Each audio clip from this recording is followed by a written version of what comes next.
Alright guys, so I haven't made a video over 2 months now. I need a long break from the HVAC community anyway, but yep, there you go. There's my Carrier Sentry heat pump starting up in cool mode.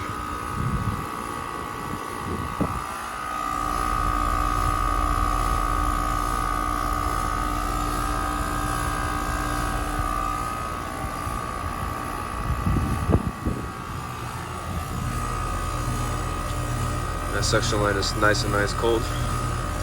That is out to temperature. 2-ton from the 43rd week of 2023. It's made in October.